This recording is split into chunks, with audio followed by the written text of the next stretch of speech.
Ayun, may mga sitwasyon na po ba sa ating buhay na minsan hindi natin napipigilan ang ating sarili na magalit? Diba? Na minsan nagiging excuse natin yung mga sitwasyon, kagaya nung tayo ay pagod o di kaya tayo ay nasa mainit na panahon o di kaya naman minsan may mga mabibigat na mga kadahilanan na minsan hindi natin kayang tanggapin sa ating sarili. Kagaya na lang kung mapagbintangan ka sa isang bagay na hindi mo ginagawa. So minsan, di ba, ang response natin is naiinis tayo or nagagalit tayo. So karamihan po ng mga nangyayari sa ating buhay, araw-araw po natin itong nararanasan. Araw-araw po tayong humaharap ng mga tukso sa ating buhay bilang isang mananampalataya. Ngunit ang Biblia po ay nagpapaalala sa atin sa bawat sitwasyon na ating kinahaharap at nagbibigay siya ng kaalaman tungkol sa mga bagay na ito. Makibukas po tayo sa Aklat ng Mga Awit, Kapitulo 37, versikulo 8, o Psalms 37, verse 8. Sa English po, sabi niya, refrain from anger and turn from wrath. Do not fret, it leads only to evil. Sa Tagalog naman po, babasahin ko, huwag kang magagalit, pigilan mo ang iyong puot. Hindi huwag kang mababalisa, dahil ito sa iyo ay makakasama. Maliwanag po ang paalala sa atin ng Panginoon. Sabi niya po, huwag kang magagalit, pigilan mo ang iyong puot. Bilang mga Kristiyano, lagi po pinapaalala sa atin ng banal na Espiritu na laging priority sa ating buhay ang Diyos. At kung nais natin na sumunod sa Kanya, ay kailangan nating i-deny ang ating mga sarili. Kasi yun po ang unang itinuturo sa atin ni Jesus na sa lahat ng oras, sa lahat ng pagkakataon ng ating buhay, lagi nating i-deny ang ating sarili. Kasama na po dito ang ating emosyon. Karamihan po minsan, di ba, sa mga argumento, kadalasan po ito ay narakalimutan natin ang salita ng Panginoon o ang mga paalala ng Panginoon sa atin. Kasi minsan nais natin na tayo ang pakikinggan, tayo ang mananalo. Kaya hindi po nakakalimutan na nating unahin ang Panginoong Diyos sa ating buhay. Hindi na natin nadidinay ang ating sarili dahil laging nauuna yung emosyon natin, na laging iniisip natin, tayo ang nauuna. Ngunit ang sabi ng Lord, huwag tayong magagalit, pigilan ang iyong puot. Sa madaling salita po, pinapaalala sa atin ng Panginoon Diyos na huwag nating unahin yung pride natin. Karamihan po kasi, kaya po tayo nalilin lang ng kaaway kasi inuuna po natin ang ating pride. Inuuna po natin ang ating sarili. Inuuna po natin na tayo ang masusunod sa ating buhay, hindi ang Panginoong Diyos. Sa salitang ito, pinapayuhan at pinapaalala sa atin ng Diyos na huwag unahin ang ating sarili at unahin natin ang kanyang katwiran. Unahin natin siya. Sa paanong paraan po ba natin siya mauuna? Kung tayo po ay nagagalit, kung tayo po ay nakakarinig, o di kaya may mga sitwasyon sa ating buhay na hindi natin gusto.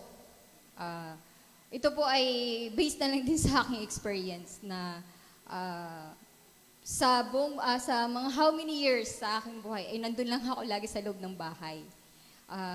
Wala po ako nakakasaluma kundi ang asawa ko lang or family lang ni Mark. Pero hindi naman po siya. Lalong-lalo na nung nandito na kami.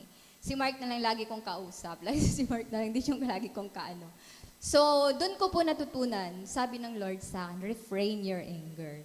Sa mga pagkakataon na kami ay nagtatalo, kami ay may pagtatalo, kailangan, lagi mong, bisan kahit isipin mo, tama ako kailangan pakinggan niya, or iaano mo yung sarili mo. Talagang i-defend mo, kailangan pakinggan mo ako, ganun man.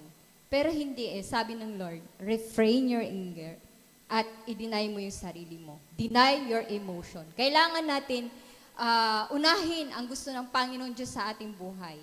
Hindi yung tayo ang mauna na kailangan pa nating ipakita na mas magaling ako, mas marunong ako, mas matapang ako, o mas ako, laging ako. So yun po ang natutunan ko sa mga panahon na nakasama ko na ganun po yung sitwasyon namin. At mas natuto po ako sa pagkakataon na nung lumabas na ako, nagkaroon na po ako ng, may part-time job, yung ganun. Doon po ako naka-experience na sa bawat araw pala ng ating buhay, tayo po pala ay laging tinetest ng Panginoon, yung ating pananampalataya. Higit sa lahat, itong ating sarili, ang puso natin, yung pride sa ating sarili. Yun ay, doon tayo nagiging mahina. Yun ang kahinaan ng tao, kahinaan natin, yung emosyon natin. May mga pagkakataon na minsan, naririnig mo na sinasabi sa'yo, or yung hindi mo magugustuhan na sinasabi sa'yo, gusto mong i-defend yung sarili mo, which is hindi na dapat kasi ang Diyos ang nakakaalam ng katotohanan. Ang Diyos ang nakakaalam. Siya ang magtatama, siya ang mag-aayos ng lahat ng bagay. Manahimik ka na lang. You have to refrain in everything. Huwag ka nang magsalita, kasi the more na magsasalita ka, the more din ikaw na nagkakamali. The more na tayo ay nagde-defend sa ating mga sarili, the more tayong nagkakamali. The more din tayo na nagkakasala. Kaya patuloy na pinapaalala ng Panginoong Diyos, wag nating hayaan na tayo po ay madala ng galit, madala yung emosyon natin sa ating galit. Wag po tayong padadaig sa tukso ng pagkagalit. Isa sa bunga ng banal na espiritu sa Galatians, ang sinasabi niya doon ay self-control. Yun po ang nais ng Lord sa atin. Matuto po tayong mag-control sa ating emotion. Hingin natin sa Panginoong Diyos sa bawat pagkakataon na ating hinaharap, hingin natin sa Panginoon na tulungan niya tayo magkaroon ng pag-control sa ating emosyon. Kasi hindi natin yun magagawa without Him. Siya lang naman ang makakatulong sa atin. Siya lang ang lahat na magtatama sa atin. Kaya lagi niya pinapaalala, lagi natin siyang ilagay sa ating una. Siya ang dapat mauuna. Siya ang dapat laging nasusunod. Siya ang dapat naging priority natin sa ating buhay. Dahil kung unahin natin yung pride, doon tayo madadapa, doon tayo mapapahama. Sabi niya ni huwag mababalisa. May mga pagkakataon sa ating buhay na hindi natin, yung may mga bagay na pag may narinig tayo or may nangyayari sa ating buhay, parang hindi natin kayang i-let go na lang. Yung parang lagi nating iniisip. Hindi parang iniisip, hanggang sa pagtulog mo, iniisip mo pa rin, hanggang sa nababalisa ka na. Hindi mo na alam kung anong gagawin mo. Minsan, hindi ka na nakakatulog, hindi ka na, dahil sa gusto mo nga na marinig yung panig mo, kailangan marinig yung nais mong marinig sa iyong sarili. Or lagi mong iniisip yung sarili mo na, ito yung tama bakit mali, ganito, ganyan, ganyan. Pero hindi po, ganon ang nais ng Panginoon. Lagi po niyang pinapaalala sa atin, huwag nating hayaan yung galit na maging puot at maging kasalanan sa ating buhay. Dahil yun po ang magdadala sa atin sa kapahamakan. Kagaya na lang po sa mag-asawa, laging sinasabi na ang babae daw hindi nagpapatalo. Di ba? Normally, laging, hindi, tama ako. O di kaya, nagkakaroon ng isang malaking away dahil sa walang nagpapatalo. Laging, ang babae pag nananahimik ni sa lalaki, hindi papayag talagang. Hindi, pag nananahimik, ayaw mo naman, di ba? Ayaw din natin na nananahimik siya na pinapakinggan lang natin. Yung parang gusto din nating marinig yung mga sinasabi niya. Pero, yun po ang mga pagkakataon sa ating buhay, lalo sa pamilya natin, na pagka may mga ganong sitwasyon, doon po tayo sinusubok ng Panginoon. Bilang isang asawa, ang natutunan ko po, natuto lang mag-submit sa ating husband at sa ating mga asawa. Hindi po yung kailangan na kahit marunong ka, matuto kang magpakumbaba. Andun pa rin po. Importante sa atin yung magpapakumbaba. Yun ang nais ng Lord sa atin. Sa bawat pagkakataon na ating buhay, kailangan po natin na magpakumbaba. Minsan pagka may pagtatalo ang mag-asawa, naabot na ng kinaumagahan dahil sa hindi na mabalis, hindi na makatulog dahil hindi nagbabati. So, importante po sa atin na makinig sa kung anong nais ng Diyos at makinig sa bulong ng banal na Espiritu sa ating buhay. Ang pagtatalo po ay minsan, yung mga lumalabas sa ating mga labi ay hindi na natin nakokontrol. Minsan hindi na natin alam na yung mga salita pala na lumalabas na sa ating bibig ay mas nakakasama pa sa sitwasyon. At hindi na natin iyon mababawi. Kung hindi tayo matutong mag-control, hindi po natin iyon maiiwasan na tayo'y nakakasakit na pala ng damdamin. At lalong nagkakaroon ng lamat, nagkakaroon ng mas mabigat na problema pag tayo po ay nakakapagsalita na ng mga salitang hindi na nais na marinig ng iba. Kaya po patuloy na ating ilagay sa ating isipan na ang salita ng Panginoon ay patuloy tayong pinapaalalahanan na tayo po ay mag-ingat sa ating mga sinasabi at huwag po tayong padadala sa ating emosyon, lalong-lalo na sa ating galit.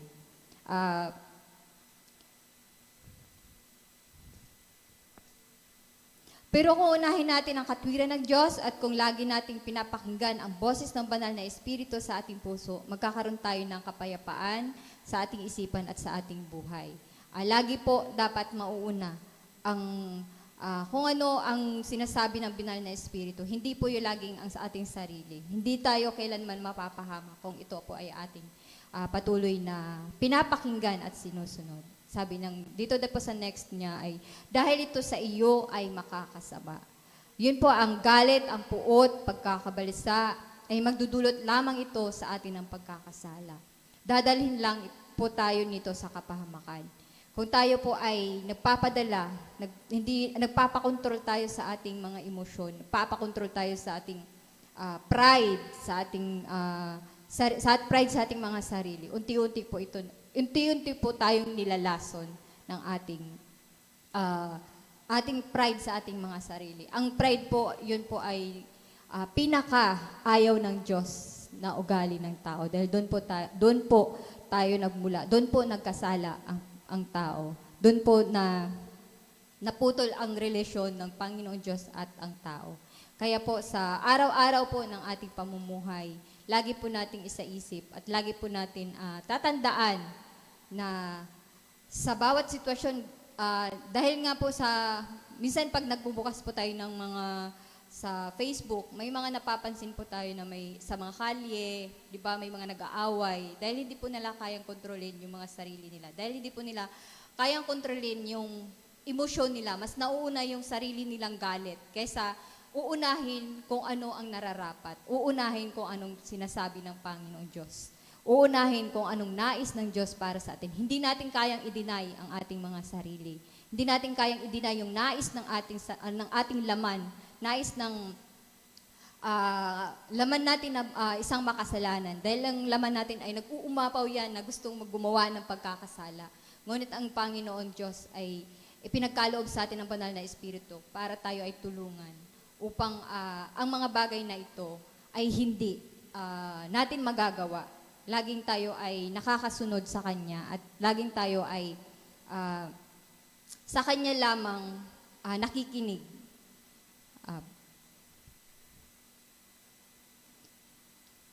Sabi po, ang pride daw po ang nagiging lason sa atin. Kung ang pride po ang inuuna natin, lagi po siyang, yun yung nagpapahamak sa atin. Sabi niya, the antidote for the poison of pride is the fear of God. Ang panudas daw sa lason ng pride ay ang pagkatakot sa Diyos. Kung wala po tayong takot sa Panginoon, magagawa po ba natin siyang sundin? Kung wala po tayong takot sa Panginoong Diyos, tayo po ba ay nakakarinig pa ng kanyang boses? Kung may takot po tayo sa Diyos, lagi siya ang una at hindi tayo. Hindi po daging ikaw, kung hindi siya ang nandun sa front ng buhay mo. Sa lahat ng pagkakataon ng ating buhay, siya ang unang nauuna. Kung may takot tayo sa Diyos, nakikinig at sumusunod tayo sa Kanya. Dahil siya lamang ang makakatulong sa atin na ma-overcome ang mga bagay na ating nararanasan sa ating buhay. Sa mga panahon na tayo ay humaharap ng mga ganitong sitwasyon, matuto po tayong magtimpi at magpakumbaba. At manalangin sa Diyos na tulungan niya tayo, i-deal ang mga bagay na maaaring trigger sa atin para tayo ay magalit. Ang Panginoong Diyos ay laging nandyan, naghihintay lamang po sa atin na, humiling tayo sa Kanya at tumawag tayo sa Kanya. Sabi nga, sa mga pagkakataon, laging tumakbo tayo sa Kanya. Laging siya ang ating pupuntahan, hindi po yung magmamagaling tayo dahil alam natin kung paano susolusyonan ang mga bagay. Wag nating hayaan, wag tayong magpadala sa pride. Wag nating hayaan na ang Diyos ay mawala sa atin o ang banal na espiritu ay hindi na natin kailanman maririnig sa ating buhay. Sabi nga, don't let anger control our emotions. Wag nating hayaan na ang galit po ang magkokontrol sa ating mga buhay. Ang galit po ang magkokontrol sa ating mga puso. Hindi lamang po ito bilang isa sa pag-asawa, kung hindi sa araw-araw po natin ang pamumuhay. Sa araw-araw po natin dinadanas sa labas ng bahay natin, sa ating classmates, may mga nararanasan tayo. Kaya lagi po nating alalahanin ang salita ng Panginoon Diyos. Kailangan nating kontrolin ang ating mga emosyon. Huwag tayong padadala sa galit. Salamat sa Diyos sa kanyang salita na sa araw na to. Bago po ako magtapos, tayo po muna ay manalangin. Okay, Panginoong Diyos, salamat po sa inyong mga salita.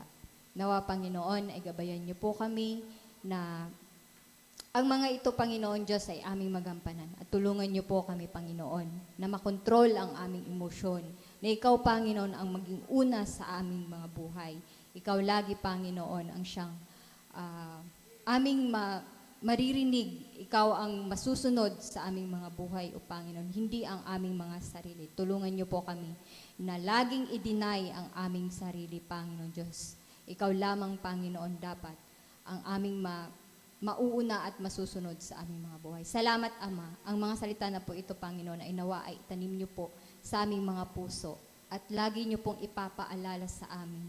At nawa at tulungan kami ng banal na Espiritu ng inyong mga bunga, Panginoong Diyos, ay aming mararanasan, aming maisabuhay sa aming buhay. Salamat, Ama. Sa iyo po ang papurit pasasalamat. In Jesus' name we pray. Amen.